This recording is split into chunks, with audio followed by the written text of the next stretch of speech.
everybody out there. It's been a while, I would say 10 days or so since my last podcast episode, and much is happening, perhaps for another time.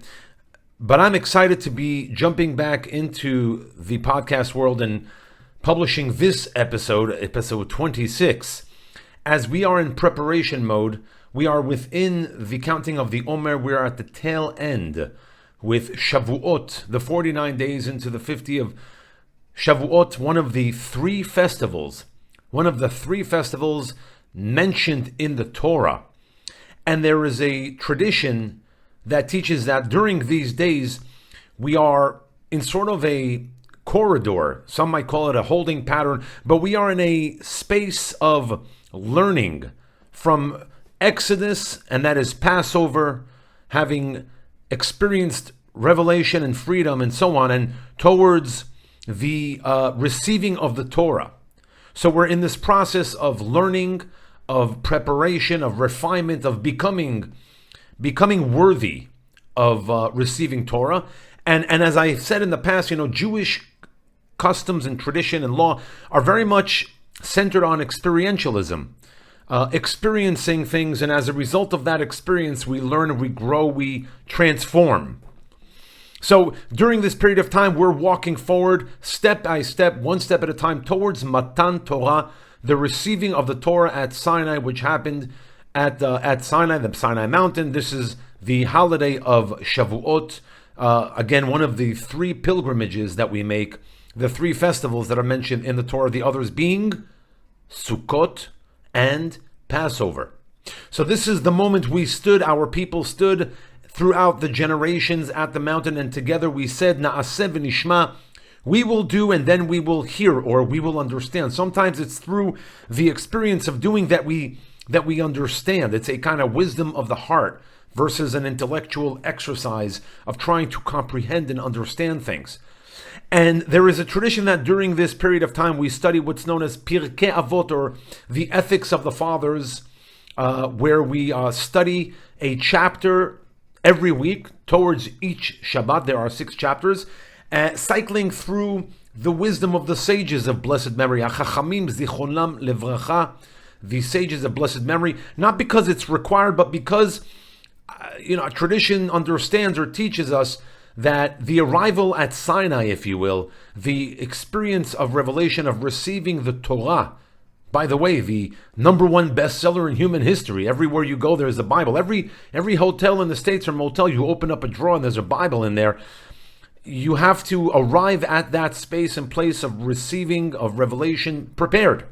So we go through the motions and we study and we learn, and the tradition is the Book of Ethics, which are sort of these learnings and teachings of rabbis and teachers throughout the centuries, who help us and provide us with some sort of perspective, values, a framework of understanding what is important in life and how do we, to a certain extent, live the best version of ourselves.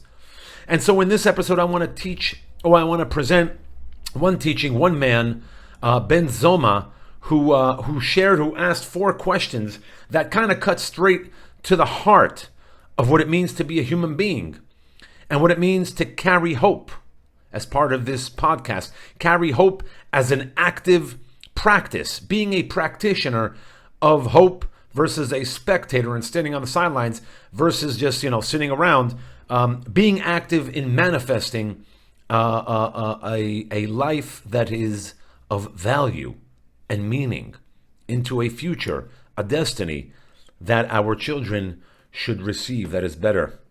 Better days are coming.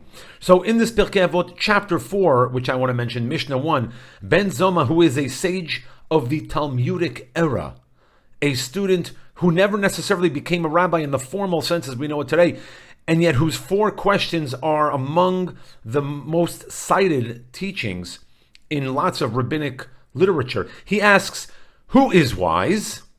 He who learns from every person. And who is mighty? He who subdues his own inclination. And who is rich? Miu ashir? He who rejoices within his own lot, with what he has. Asameach bechilko.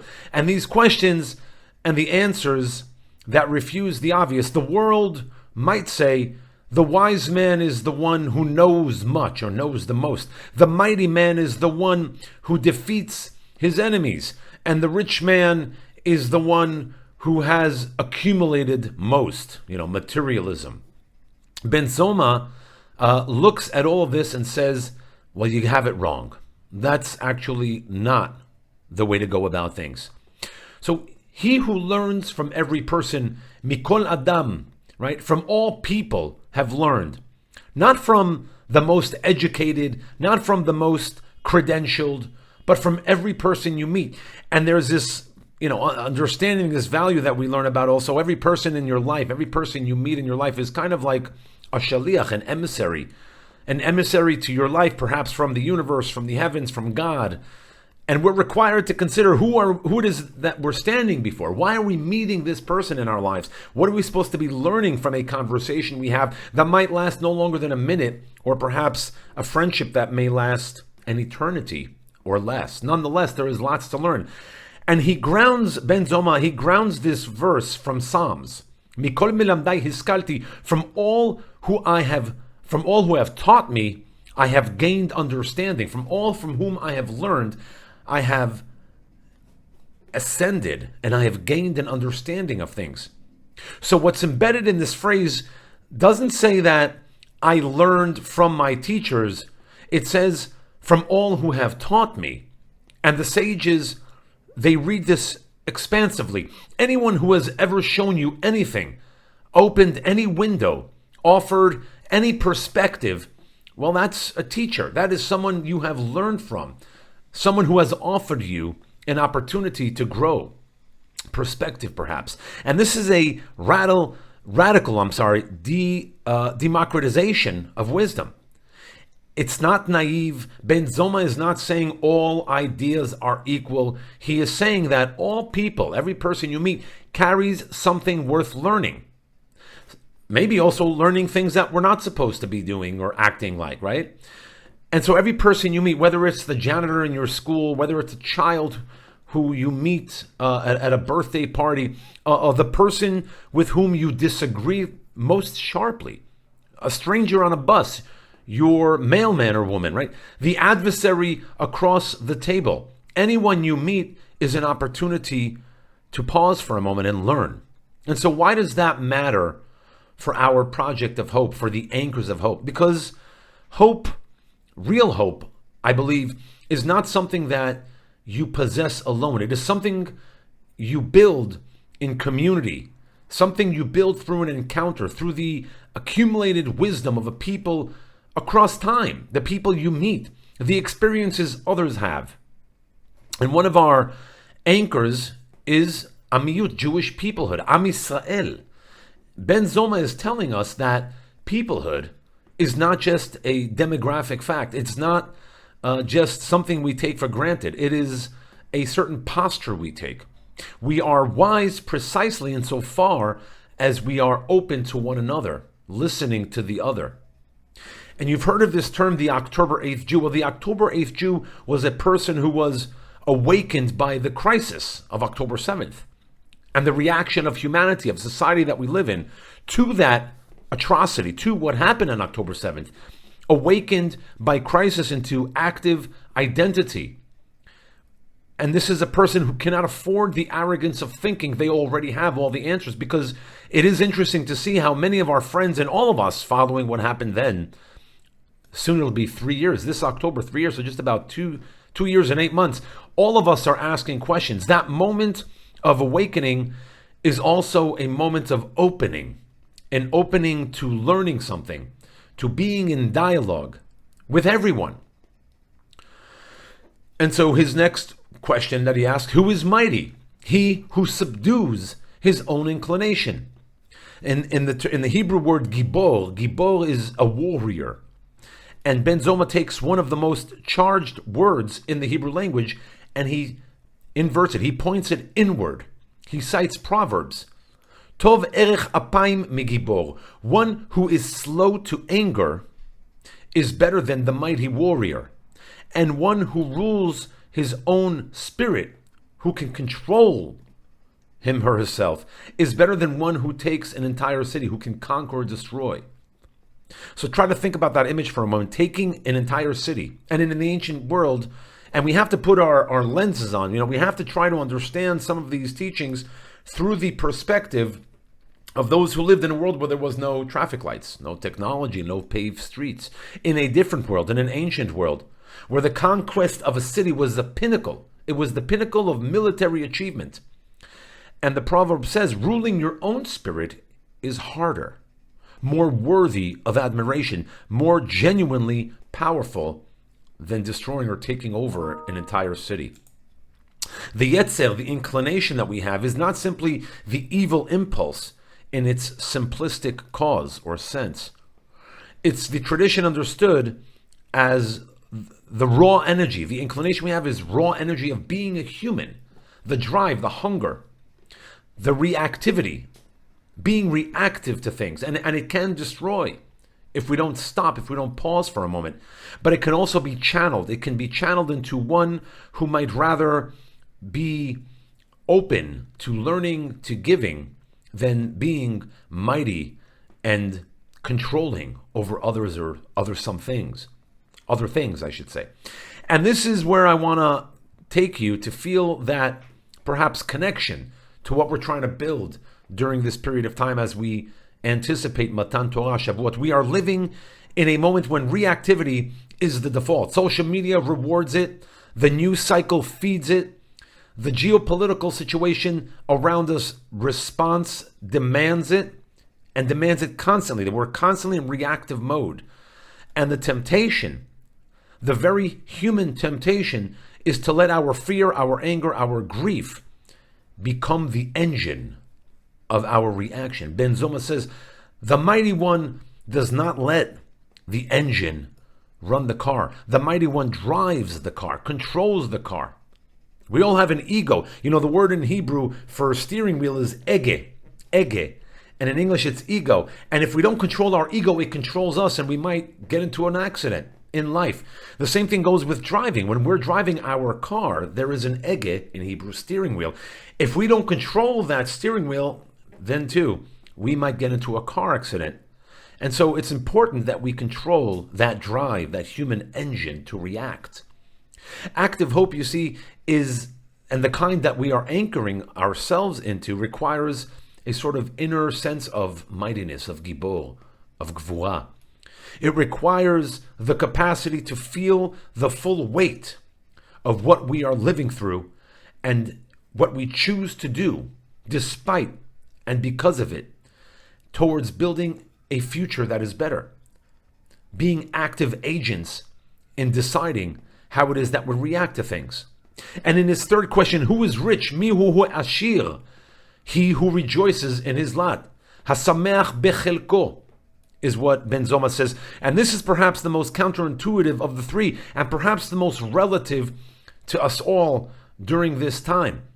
Ben Zoma cites Psalm 128, you shall eat of the labor of your hands. You shall be happy and you shall prosper. And the sages add a layer, you shall be happy in this world and you shall be prosperous in the world to come. It all starts with pure joy, pure happiness, because we all know that the material world can only offer so much. It's nice to have money, it's nice to have options, but every time we buy something new, that new iPhone, that new car or bigger car or that new clothing, we're happy for just a moment. It feeds us for just that moment, but then we're not really happy, because then we need the next new thing.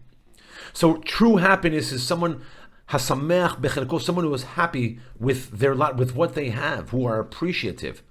This isn't a teaching about being content in the passive sense, and it's not telling you to lower your expectations or to stop striving for more. The verse says that you will be happy, you will eat of the labor of your hands, what you have created, what you have worked, what you have built. And then Ben Zoma says the wealth, right, the riches is in the ability to look at what you have built and feel genuine joy, not needing, so to say, more. You can want more, but you don't need more. And for the Jewish people right now, Am Yisrael, perhaps by extension humanity, in this post-October 7th period and where we are today, I think this teaching is almost unbearably pointed. It is vital. It's important that we all pay attention to these teachings because we have extraordinary things as a people. We have returned home. We have our living language. We've reconstituted our homeland. We have sovereignty. We have a tradition that has outlasted every empire that tried to destroy it. We have our families, our communities. We have our literature, our art, our philosophies. We have the ability to debate and still love one another. The metrics of hope, the measurement of hope that we explore in this project, it's not abstract. It is the inventory of what we have built. And Ben Zoma saying what he says in his teaching, he's saying, look at it. Really take a look. This is wealth. This is being rich. And that should be enough. And that is the foundation from which you build more. You see, Shavuot is called Zman Matan Toratenu, the season of the receiving of the Torah. That is the holiday that is coming up this week, this Thursday evening. It's not the Torah, it's our Torah. It's what we have received. It's a possession that is built into our language. We received it, and it became ours, and we became its carriers. We pass it forward. We've been passing it forward for centuries. And by extension to all of humanity. The Ten Commandments aren't necessarily just Jewish commandments. They are universal laws. Don't kill, don't steal. I mean, that applies to everyone. And this opportunity to understand, to have this perspective, perhaps is one of the deepest anchors of hope that we have. This line of transmission, of continuity, from Sinai to the sages, from the sages to the Talmud, from the Talmud to the communities scattered across 2 millennia around the world, from the communities to the state of Israel and the Jewish world as it stands today. That chain did not break, and we are proof of it.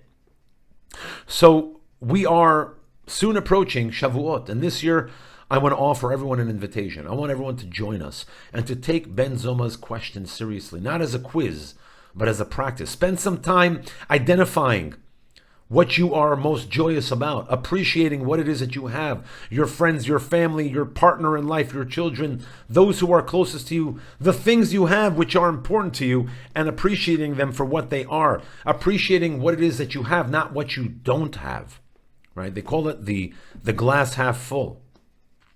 And this in part is a preparation, is an exercise for standing at the mountain, at Mount Sinai, for accepting again in our generation, in our time, that covenant, the Brit, that has held us together through everything that we have experienced.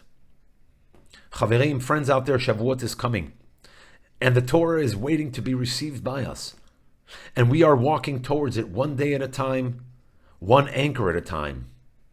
Let us prepare to receive, to teach, to learn, to appreciate what it is that we have, to look at the glass half full, to not lose the forest for the trees, the big picture, but let us not also lose the trees for the forest, because the details, right? It's in the details as well. Want to wish everyone out there, this Thursday, it's coming up, Chag Shavuot Sameach. May we know better days for ourselves, for our children, for all of Am Yisrael, and by extension, for all of humanity. Till next time, everyone, Chag Sameach.